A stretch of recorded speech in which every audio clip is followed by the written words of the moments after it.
Welcome to the Deep Dive, where we like to, really get our hands dirty with some fascinating topics. And today we are diving headfirst into the world of internal auditing.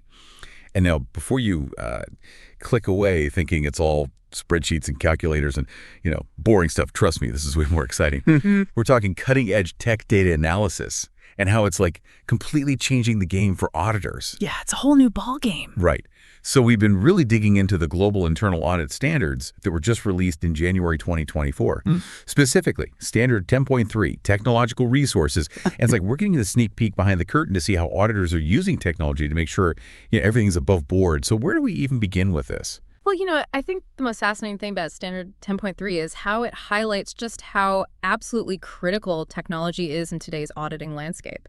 It's not just about, crunching numbers anymore. It's about analyzing just massive, massive amounts of data and spotting risks that would have been impossible to detect before and, just providing insights that can truly make or break an organization. Yeah, it's like giving auditors superpowers. But on a serious note, I can see how technology really empowers them to be more efficient, more effective. What's the driving force behind this whole shift? Why is technology so vital for internal auditing now? Well, it all boils down to the increasing complexity of business and the sheer volume of data that's being generated today. We live in a world of online transactions, global supply chains, these really intricate financial instruments, and auditors need really powerful tools to navigate this complexity and provide any kind of assurance that everything is running smoothly. Right? It's like trying to find a needle in a haystack, but the haystack just keeps growing exponentially. So how does Standard 10.3 address this challenge? What's the gist? Well, at its core, Standard 10.3 emphasizes that the chief audit executive, so, basically the captain of the audit team, is responsible for ensuring the team has all of the technological resources they need to actually be effective. And this includes everything from having the right software and hardware to providing adequate training and support. So it's not just about throwing money at the latest gadgets. Yeah. It's about, strategic investment, making sure those investments are actually being utilized to their full potential. Exactly. And the standards really emphasize this two-pronged approach. Acquiring the right technology, but then also having a team that's fully equipped to use it effectively. And that's where the training comes in. Right. You can have the most sophisticated software in the world, but if your team doesn't know how to use it, it's useless. It's useless, exactly. Exactly. And the standards explicitly state that the chief audit executive needs to ensure that the internal audit team has adequate knowledge of data extraction techniques, data analysis software, and any other technology that is relevant to their work. So we're talking about equipping auditors with a whole new skill set. Like they need to be tech-savvy investigators, data analysts, and expert communicators all rolled into one. Precisely. They need to be comfortable using these technologies, understand how to interpret the results, and then, of course, be able to communicate their findings in a really clear and concise way. It's like they're becoming financial detectives, using technology to uncover hidden risks and ensure everything is on the up and up. That's a great analogy, and this is where it gets really interesting. The standards even provide some specific examples of technologies that are changing the game for internal auditors. For instance, they talk about audit management systems, which are becoming increasingly popular. Okay, I have to admit, that sounds a bit jargony to me. Sure. What exactly is an audit management system, and how does it help in real life? Well, imagine having like a central hub for all things audit related. That's essentially what an audit management system is. It's a software platform that helps auditors manage every stage of the audit process. So from planning and risk assessment to documenting evidence and generating reports. Instead of juggling spreadsheets, emails, paper files, everything is organized in one secure location. So it's like a digital command center for auditors. Exactly. That makes a lot of sense. But how does it actually improve the quality of audits? Well, for starters, it saves a tremendous amount of time, by automating a lot of these routine tasks. Instead of manually tracking deadlines, for example, an audit management system can automatically send reminders and alerts. This frees up auditors to actually focus on what really matters: analyzing data, identifying risks, and providing really strategic recommendations. That's huge. Less time bogged down in administrative work means more time for the high-level analysis that can really make a difference. Are there any other ways that these systems boost audit quality? Absolutely. Many audit management systems actually have built-in features for risk assessment and data analysis. They can help auditors identify patterns, anomalies, and potential red flags that might have been missed with traditional methods. Some even have fraud detection capabilities that can analyze transactions and identify any suspicious activities. Wow, it's like having a digital detective on your team. Wow. So we've gone from spreadsheets and calculators to sophisticated software that streamlines the entire audit process and helps identify risks more effectively. What other technological marvels are mentioned in the standards? Well, they also highlight the importance of process mapping applications. Process mapping. That sounds a bit like, something you'd use to plan a road trip. What's its significance in the world of auditing? You're not too far off, actually. Think of it as creating a visual map of an organization's processes. It shows how different departments, systems, activities are all interconnected. For example, if you're auditing a company's procurement process, a process map would show every single step involved, from creating a purchase requisition to receiving the goods and making the payment. I see. It's like getting a bird's eye view of how things actually work. That must be incredibly helpful for understanding the flow of information and identifying, potential bottlenecks or weaknesses. Exactly. By visualizing the process, auditors can quickly identify areas where controls might be lacking or where there's just a higher risk of errors or fraud. It's a very powerful tool for understanding these complex operations and pinpointing areas that require closer scrutiny. It's amazing how technology is allowing auditors to just delve deeper and get a more comprehensive understanding of an organization's operations. But I imagine all this data can be overwhelming. How do auditors make sense of it all? That's where data analytics comes in. The standards also talk about tools that assist with data science and analytics, which are becoming increasingly indispensable for internal auditors. Okay, let's break that down. What exactly do these tools do, and how are they being used in the real world? Think of them as like supercharged analysis tools that can handle these massive, massive volumes of data from all sorts of different sources. We're talking about tools that can identify trends, patterns, anomalies that would be virtually impossible to spot with the naked eye. They can analyze data from accounting systems, customer databases, sales records, even social media, to really provide this holistic view of an organization's risks and opportunities. It's like they're piecing together a giant puzzle, but instead of cardboard pieces, they're using data points. Can you give us a specific example of how these data analytics tools are being used by auditors? Absolutely. Let's say an auditor is reviewing a company's travel and expense reports.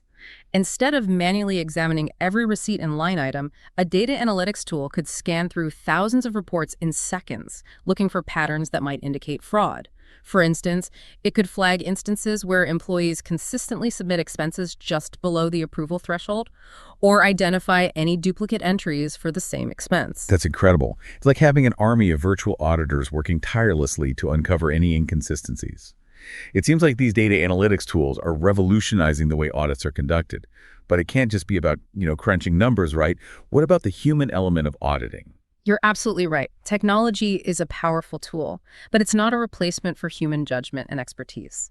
That's why Standard 10.3 also emphasizes the importance of tools that assist with communication and collaboration. That makes sense. Even if you have the most sophisticated analysis, it's useless if you can't communicate your findings effectively. So what kind of tools are we talking about here? Well, we're talking about everything from presentation software that allows auditors to present their findings in a really clear and engaging way, to data visualization tools that can transform complex data into easy-to-understand charts and graphs. These tools help auditors tell a compelling story with data, making it much easier for stakeholders to grasp the key takeaways and make informed decisions. It's like the old saying, a picture's worth 1,000 words. Being able to visualize data can make a world of difference when it comes to communicating complex financial information. Yeah. So it sounds like Standard 10.3 is really about striking a balance between, embracing cutting-edge technology, but also ensuring that auditors have the skills and judgment to use that technology effectively. Exactly. It's about leveraging technology to enhance the audit process, not to replace the human element.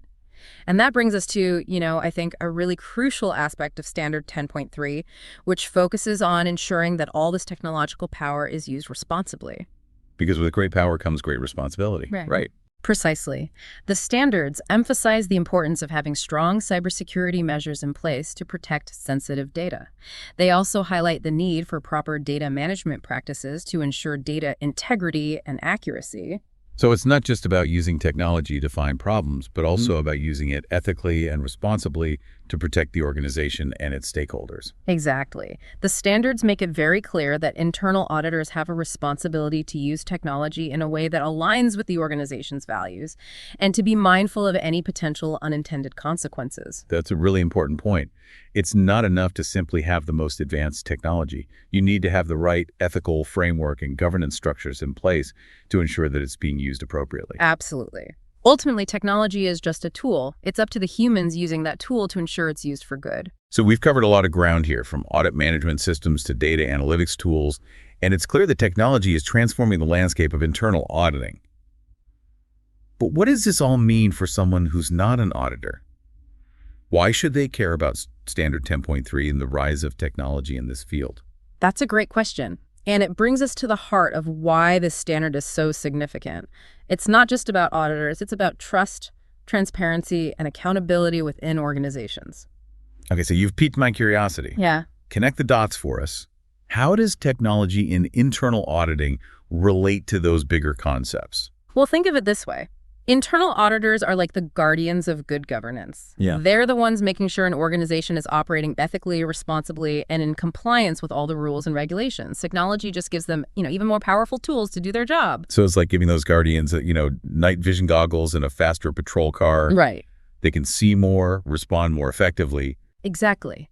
With technology, internal auditors can, delve deeper into data, identify risks more proactively, and provide much more insightful recommendations. And this increased effectiveness ultimately benefits everyone who relies on that organization to operate with integrity. Okay, I'm starting to see the bigger picture here. But give us some specifics. Who benefits from this increased transparency and accountability, and how? Well, let's start with investors, right? Investors need reliable financial information to make sound investment decisions. Technology empowers auditors to provide greater assurance that financial reporting is accurate and transparent, which gives investors more confidence. That makes sense. No one wants to invest in a company only to find out later that the numbers were cooked. Who else benefits? Well, customers are another really key stakeholder. With data security and privacy being such top concerns today, customers want to know that companies are handling their information responsibly.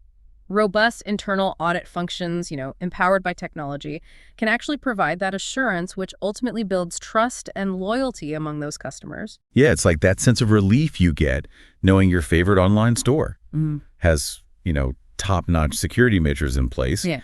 And you feel more confident handing over your credit card information. Exactly. And then, let's not forget about employees. When an organization has strong internal controls and just a culture of ethical conduct, it creates a more secure and trustworthy work environment for everyone. Right. It's all starting to come together now. Yeah. Technology isn't just, transforming the profession of internal auditing. It's having this ripple effect and enhancing trust and accountability across the board. Precisely. And that's what makes, I think, Standard 10.3 so significant. It recognizes this shift and provides a framework for ensuring that technology is used effectively and ethically to strengthen organizations from the inside out. So as we kind of wrap up this deep dive into the world of internal auditing in Standard 10.3, what's the key takeaway for our listeners? Yeah. What do you hope they walk away with today? I hope they gain a new appreciation for the just absolutely crucial role that internal auditors play in today's business world, and how technology is empowering them to be even more effective guardians of, good governance. Whether you're an investor, a customer, an employee, or just someone who cares about ethical and responsible business practices, the work of internal auditors, backed by the power of technology, is something, we should all appreciate. It's been eye-opening, for sure. And on that note, we've reached the surface after our deep dive. We hope you've enjoyed exploring the world of internal auditing and the impact of technology with us. But before we go, here's a final thought to ponder. How can you, no matter your role or industry, leverage technology to promote greater transparency, accountability, and ethical decision-making in your own work? Until next time, happy learning.